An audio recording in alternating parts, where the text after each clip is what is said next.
Empowering the salaried class की इस video series का आज है डे 6 और आज हम बात करेंगे पेंशन के बारे में। अपनी लास्ट वीडियो यानी कि डे 5 पे हमने बात की थी profits in lieu of salary के बारे में।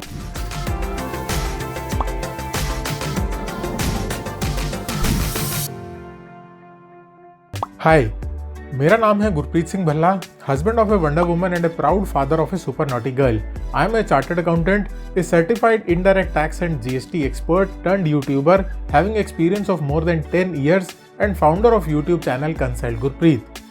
I help individuals and businesses save taxes and manage their finances through my videos, one-on-one consultancies and courses. तो पेंशन बेसिकली वो अमाउंट है जो एक एम्प्लॉयर अपने एम्प्लॉय को देता है आफ्टर हिज रिटायरमेंट। जब उनकी ड्यूटी खत्म हो जाती है, वो रिटायर हो जाते हैं, तो मंथली पेमेंट मिलता है एक एम्प्लॉय को, जिसको हम पेंशन बोलते हैं। पेंशन जनरली दो टाइप की हो सकती है, एक कम्यूटेड पेंशन और एक अनकम्यूटेड पेंशन।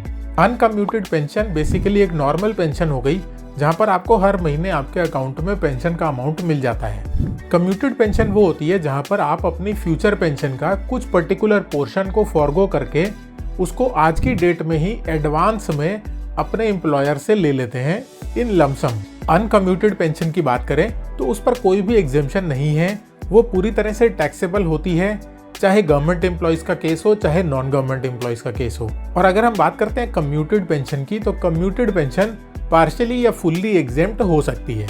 गवर्नमेंट एम्प्लॉयज के केस में कम्यूटेड पेंशन पूरी तरह से एग्जेम्प्ट होती है, चाहे उस गवर्नमेंट एम्प्लॉय को ग्रेचुइटी मिली हो या ना मिली हो। और नॉन गवर्नमेंट एम्प्लॉयज के केस में दो सिनेरियोज हो सकते हैं। पहला ये कि आपको ग्रेचुइटी भी रिसीव हुई है और दूसरा ये कि आपको कोई ग्रेचुइटी रिसीव नहीं हुई है। तो नॉन गवर्नमेंट एम्प्लॉयज के केस में अगर आपको पेंशन के साथ साथ ग्रेचुइटी रिसीव हुई है तो उस केस में एग्जेम्पशन अमाउंट कैलकुलेट आप कैसे करेंगे?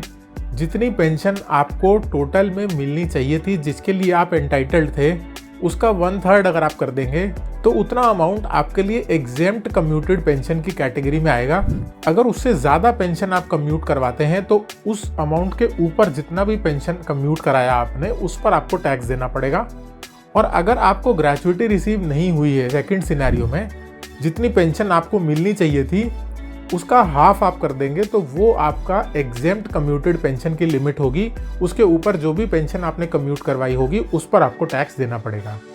तो फ़र्क बस ये है 1/3 और हाफ का।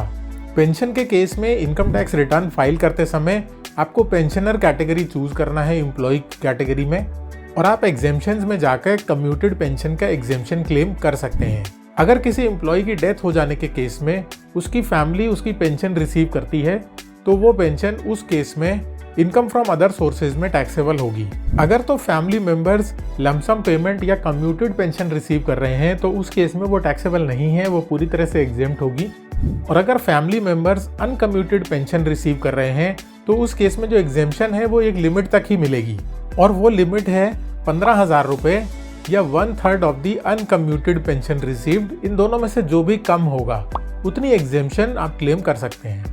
और वो पेंशन अमाउंट जो आप सैलरी इनकम में ले रहे हैं उस पर आप स्टैंडर्ड डिडक्शन बिल्कुल सैलरी की तरह ही क्लेम कर सकते हैं। और सीनियर सिटीजन्स के लिए एक गुड न्यूज़ है, जिनकी सिर्फ पेंशन इनकम और इंटरेस्ट इनकम आती है, इस साल से उनको अपना इनकम टैक्स रिटर्न फाइल करना कंपलसरी नहीं है। वो चाहें तो अपना रिटर्न ना भी फाइल करे तो चलेगा। एम्पावरिंग द सैलरीड क्लास की वीडियो सीरीज के इस डे 6 में बस इतना ही। आपके जो भी फीडबैक्स हैं या कमेंट्स हैं या क्वेरीज हैं नीचे लिख के ज़रूर बताइए मुझे। अगर आपको ये वीडियो अच्छा लगा, ये वीडियो सीरीज़ अगर लगता है कि आपके लिए हेल्पफुल हो रही है, तो इस वीडियो को ज़्यादा से ज़्यादा लोगों के साथ शेयर करिए। वीडियो को लाइक करना मत भूलिएगा, चैनल सब्सक्राइब कर लीजिए ताकि आप और मैं दोनों साथ साथ चलें इस इनिशिएटिव में। Thank you so much for watching the video.